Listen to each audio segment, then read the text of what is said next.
चलिए हो गया। आवाज नहीं करता है। हाँ, कैसे हैं बच्चों? अभी जो वैश्विक महामारी कोरोना से जो पूरे देश अभी प्रभावित है, पूरे विश्व, देश नहीं पूरे विश्व जो प्रभावित है, उसमें सबसे अधिक आघात हमारे इन बच्चों का हुआ है, जिसका शैक्षणिक कैलेंडर हम लोग पूरा नहीं कर पा रहे हैं और जिसके लिए हम लोग को खेद भी है। हमारे जितने भी शिक्षक हैं उनको भी ये लगता है कि शायद इन बच्चों का भविष्य बर्बाद न हो, जिसके लिए हम लोगों ने एक छोटा सा प्रयास प्रारंभ किया है कि हम क्यों न उन बच्चों के लिए कोई ऐसा वीडियो बनाएं जो विषयगत हो और उससे हम लोग इस सिलेबस को कंप्लीट करने का, पूरा करने का भरसक प्रयास करते हैं। और लोगों को ये भी हम आगाह करना चाहते हैं कि जो भी आपको वीडियो में कोई भी अगर दिक्कतें होती हो तो आप इसके लिए करीब सादर आमंत्रित है। मोबाइल है, फ़ोन नंबर आप लोगों के पास में है। संबंधित विषय से जो भी टीचर हमारे हैं, जो हमारे क्लस्टर का हो या विद्यालय का हो, तो आप उनसे संपर्क कर सकते हैं और उनका ऑन स्पॉट्स उस समस्या का निदान करने का भरसक प्रयास हम लोग करेंगे। इसी कड़ी में आज हमारा एक वर्ग 8 का एक विषय भूगोल है और उसी से हमने एक चैप्टर लिया है, प्रथम अध्याय है, क्योंकि ये प्रथम बार हम लोगों ने करीब ये प्रयास करना शुरू किया है कि किस प्रकार से इसको हम लोग बच्चों तक अपनी संदेश को पहुंचा पाए, क्योंकि हम लोग इंटरेक्ट तो नहीं हो सकते हैं जैसे क्लास में हो पाते थे। फिर भी ये हमारा प्रयास रहेगा मेरा कि आपकी समस्या नहीं हो, कम से कम उस समस्याओं को समाधान हम लोग पूरी तरह कर पाए, इसके लिए हम लोग प्रयास किए हैं। देखते हैं इसमें कहाँ तक हम लोग सफल होते हैं। तो आज का हमारा चैप्टर है संसाधन, वर्ग 8 का ये प्रथम अध्याय है और इसी से संबंधित हम लोग बात करेंगे आज संसाधन के बारे में। तो पहले हम लोग ये जाने कि संसाधन होता क्या है। संसाधन क्या है? शायद अंग्रेजी में इसको हम लोग रिसोर्स बोलते हैं। तो सबसे पहले ये जान लीजिए कि दुनिया में जितने भी चीज़ें हम लोगों को दिखता है, जो चीज़ें हों, वो सभी संसाधन कहलाते हैं। और संसाधन करीब होता है, उसका अगर डिफिनेशन हम लोग ले तो मानवीय आवश्यकताओं के पूरा करने वाले वे सभी जीव, जंतु, वस्तु, सभी चीज संसाधन कहलाते हैं। और मानवीय आवश्यकताओं की पूर्ति करने वाले कौन सी चीज, जैसे अभी गर्मी है तो गर्मी है हमारे पास में, कोई अभी गर्मी के लिए बचने के लिए कोई उपाय नहीं है, स्विच हम लोग ऑन करेंगे पंखा चलेगा, तो उससे हमको क्या होगा, हमको फायदे ये होंगे कि गर्मी से हमको राहत मिलेगी, तो पंखा हमारे लिए संसाधन का काम करेगा, वो हमारे लिए संसाधन होते हैं। हम बैठते हैं, बैठने के लिए हमारे पास में फर्नीचर उपलब्ध है, बेंच है, डेस्क है, तो वो हमारे लिए संसाधन होगा। जैसे हमारे पास में चौक है तो चौक का प्रयोग हम लोग क्या करते हैं, लिखने के लिए करते हैं, तो ये भी हमारे लिए संसाधन है। तो संसाधन दुनिया के हर एक चीज है जो मानवीय आवश्यकताओं की पूर्ति करे, वो संसाधन कहलाते हैं। इसमें कोई दिक्कत किसी बच्चे को हमारे समझ से नहीं होनी चाहिए। चलिए उसके आगे इसको क्लासिफाई किया गया है, वर्गीकृत किया गया है, वर्गीकरण किया गया है, इसको 3 पार्ट में विभाजित किया गया है। जैसे आप देख पा रहे होंगे, अगर इसको देखने में दिक्कत हो तो इस वीडियो को जूम कर लीजिए और जूम करके इसको आप पहले उतार लीजिए। उतारने के बाद आप इसको थोड़ा सा अध्ययन करेंगे और टेक्स्ट बुक हमको लगता है सभी बच्चों के पास में उपलब्ध है, आप उसको टेक्स्ट बुक को देखेंगे, उसमें पढ़ेंगे, सेल्फ स्टडी करेंगे और उसमें अगर कहीं कोई समस्या हो तो हमारा मोबाइल नंबर करीब हम आप इस वीडियो के करीब सबसे लास्ट में हम अपना मोबाइल नंबर डाल देंगे, जहां भी समस्या होगी आप हमसे बात कर सकते हैं। तो सबसे संसाधन देखिए 3 क्लासिफिकेशन इसको किया गया है। एक में प्राकृतिक संसाधन, दूसरा है मानव संसाधन और मानवकृत या मानव निर्मित, मैन मेड जो कहिए आप, ये 3 भाग में बांटा गया है। सबसे पहले हम लोग इस पर बात करें, प्राकृतिक संसाधन किसको कहेंगे। तो प्राकृतिक संसाधन वो संसाधन है जो प्रकृति के द्वारा हमको प्रदत्त है, मिला हुआ है, जैसे नदी हो गए, पहाड़ हो गए, पठार हो गए, झरने हो गए, ये सभी प्राकृतिक संसाधन है जिसमें मानव का कोई उसके निर्माण में हस्तक्षेप न हो, वो हमारे प्राकृतिक संसाधन कहलाते हैं। दूसरा हमारा है मानव संसाधन, स्वयं मानव। जैसे मानव क्या है कि संसाधन का निर्माता भी है और उपभोक्ता भी है, हम निर्माण भी करते हैं और उसका उपभोग भी करते हैं। तो इसीलिए सबसे महत्वपूर्ण करीब हमारा है मानव। ह्यूमन रिसोर्सेस, अगर ये नहीं हो तो इस संसाधन की परिकल्पना हम लोग नहीं कर सकते हैं। प्राकृतिक संसाधन हमारे पास में है, बहुत सारी चीज़ें, जैसे आम है, आम अभी सीजन है आम का, आम पक जाए, फल ऊपर से गिरे और मानव खाने के लिए वहाँ पर हो ही नहीं, कोई उसका उपयोग नहीं करे, तो वो संसाधन हमारे लिए नहीं होगा, क्योंकि वो किसी भी मानव का आवश्यकताओं की पूर्ति नहीं करता है। तो संसाधन प्राकृतिक रूप से बहुत सारे हैं, उसका हम दोहन नहीं कर पाते, उपयोग नहीं कर पाते हैं, तो वो संसाधन के श्रेणी में वो फिलहाल करीब हम लोगों के नहीं आएगा। दूसरा है मानवकृत या मैन मेड, जो मानव के द्वारा गया प्राकृतिक संसाधन जो हमारे पास में उपलब्ध है और उसमें आंशिक या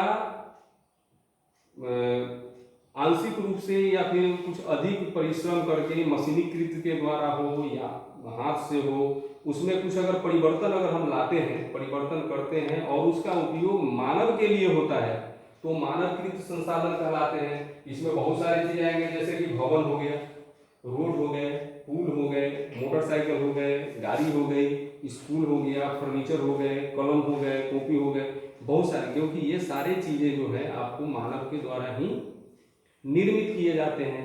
अब इस मानव के निर्माण में कहीं हो सकता है कि मशीनों का प्रयोग किया जाता हो या हाथ से भी बनाया जाता हो, कुछ ऐसे चीजें हैं जो कि हाथ से भी निर्माण किए जाते हैं, उसमें मशीन का प्रयोग नहीं होता है, मगर कुछ ऐसी चीजें जिसमें मशीन का भी प्रयोग किया जाता है और मानवीय श्रम का भी प्रयोग किया जाता है।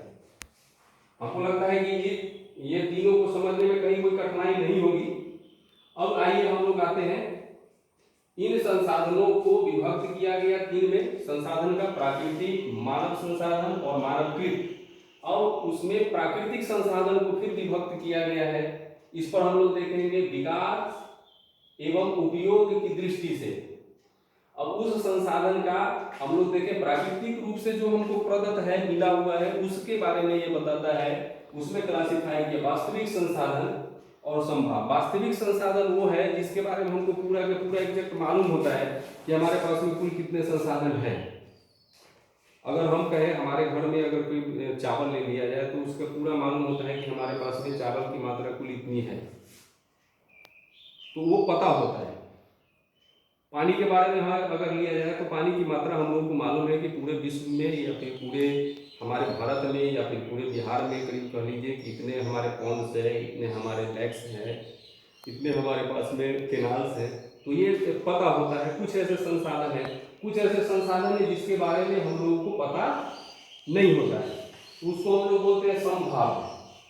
संभावना है कि हमारे पास में इतना हो सकता है, ये सब संसाधन है। चलिए दूसरे बात को हम लोग देखते हैं, उत्पत्ति के आधार पर एक जैव संसाधन, एक होता है अजैव। जैव और अजैव करीब आप अगर साइंस पढ़ते होंगे तो साइंस में करीब क्लासिफाई इसको किया गया है, जिसमें जैव का फॉसिल्स अगर पाए जाते हैं, अवशेष पाए जाते हैं जिस संसाधन में, वो जैव। अजैव जिसमें करीब आपको फॉसिल्स नहीं पाए, जैसे जैव संसाधन में आ गए वनस्पति है तो वनस्पति करीब आपको जैव से ही बनते हैं, फर्नीचर वगैरह हो गए। तो ये जैव और संसाधन और अजैव। उसके बाद आते हैं हम लोग उपलब्धता के आधार पर। जो संसाधन हमारे पास में उपलब्ध है तो उसमें दो प्रकार की चीजें हो सकती हैं, एक तो नवीकरणीय और एक अनवीकरणीय। नवीकरणीय मतलब कि जिसको हम उपयोग करने के बाद फिर उसमें कुछ मानवीय मस्तिष्क लगा करके या मशीन का प्रयोग करते हुए फिर उसको अपने उपयोग लायक पुनः बना लें। जैसे पेपर का हम लोग एक बार उपयोग करते हैं, उसको करीब उपयोग के बावजूद अगर फेंकते हैं तो उसमें कुछ केमिकल प्रोसेस होता है, कुछ मशीनरी प्रोसेस करके पुनः हम उसी रूप में अपने उपयोग लायक उसको हम लोग बना लेते हैं, तो वो आता है नवीकरणीय। और जिसको नहीं बना सकते हैं अनवीकरणीय। नवीकरणीय संसाधन जैसे मिट्टी है, मिट्टी का उपयोग कीजिए, उसके बाद उससे क्या बना लीजिए आप, ईंट बना लीजिए। ईंट को बना करके क्या करते हैं हम लोग, घर बना लेते हैं। घर जैसे ध्वस्त होता है फिर उसको क्या करते हैं, चूर बनाते हैं, चूर बना करके फिर उसको हम दूसरे उपयोग में ले लेते हैं, तो वो सब नवीकरणीय। जैसे लोहा है, प्लास्टिक है, शीशा है, शीशा को फेंक दीजिए, फूट गया, फिर उसमें कुछ केमिकल का डाल करके जिस आकार में, जिस शेप में हम लोग चाहेंगे वो बन जाएगा। प्लास्टिक है, प्लास्टिक का फर्नीचर है हमारे पास में, टूट जाता है, फिर उसको हम लोग क्या करते हैं, केमिकल प्रोसेस से, कुछ मशीन का सहयोग से हम उसको पुनः अपने उपयोग लायक अपने उपयोग के योग हम लोग बना लेते हैं। अनवीकरणीय, दूसरा है आपका अनवीकरणीय, वैसे संसाधन जो एक बार यूज होने के बाद उसको आप पुनः नहीं बना सकते। जैसे पेट्रोलियम प्रोडक्ट, जैसे गाड़ी में हम पेट्रोल डालते हैं, पेट्रोल डाले 2 किलोमीटर या 5 किलोमीटर या 70 किलोमीटर हम अगर चलते हैं तो जो पेट्रोल जल गया फिर पेट्रोल आपको बनेगा नहीं, तो ये अनवीकरणीय है, इसको हम लोग नहीं बना सकते हैं। दूसरा है आपको कोयला, कोयला अनवीकरणीय संसाधन में आता है। तो और ऐसे बहुत सारे करीब संसाधन हैं जिसको हम लोग पुनः बना सकते हैं। तो बच्चे क्या करेंगे, उसको एक सूची बनाएंगे और उसमें ये करेंगे कि अनवीकरणीय कौन से संसाधन है और नवीकरणीय कौन से संसाधन है, इसको एक सूची बनाएंगे ताकि आप लोगों को ये स्पष्ट हो जाए कि कौन से संसाधन रिन्यूएबल है और कौन से संसाधन अनरिन्यूएबल है, यानी अनवीकरणीय है। तो इसमें कोई इसको भी हमको लगता है कि दिक्कत विशेष नहीं है। वितरण के आधार पर यानी डिस्ट्रीब्यूशन के आधार पर सभी संसाधन एक जगह करीब सभी चीज नहीं मिलते हैं। जैसे यहाँ पर हम बिहार में अगर है, वैशाली की बात करें, जिस जगह पर हम लोग हैं, जेठुई में है, तो यहाँ की बात करें तो यहाँ कोयला नहीं मिलेगा। कोयला मिलेगा, आयरन नहीं मिलेगा, माइका आपको नहीं मिलेगा, अबड़क नहीं मिलना है, बॉक्साइट नहीं मिलने हैं। तो यहाँ मिलेंगे क्या, यहाँ पर प्लेन एरिया मिलेगा, समतलीय मैदान, जो कृषि के लिए, इंडस्ट्री के लिए, मानव बसाव के लिए बहुत ही उपयोगी होते हैं। तो उसी के आधार पर यहाँ पर कहता है कि वैसे संसाधन होते हैं जो सर्वत्र उपलब्ध होते हैं सभी जगह। मिट्टी लगभग सभी जगह उपलब्ध होते हैं, पानी सभी जगह उपलब्ध नहीं होंगे। अगर रेगिस्तानी क्षेत्र में चल जाइए तो वहां पर कहीं उपलब्ध नहीं होंगे। तो वैसे संसाधन जो सब जगह उपलब्ध होते हैं, सर्वत्र संसाधन उपलब्ध है, इसका मतलब है सर्वत्र उपलब्ध संसाधन के श्रेणी में वो आएंगे स्थानिक संसाधन। कुछ ऐसे संसाधन है जैसे यहाँ पर कलमी पौधा का कोई बहुत उपयोग होता है, तो सिर्फ यहीं के लिए एक स्थानीय क्षेत्र के लिए होता है। कुछ ऐसे स्थानीय क्षेत्र में एक विशेष प्रकार के पत्थर पाए जाते हैं, जैसे संगमरमर, वो किसी विशेष एक स्थानीय क्षेत्र में ही पाए जाते हैं, दूसरी जगह वो नहीं पाए जाते हैं, तो वहाँ के लिए स्थानीय संसाधन की श्रेणी में वो आएंगे।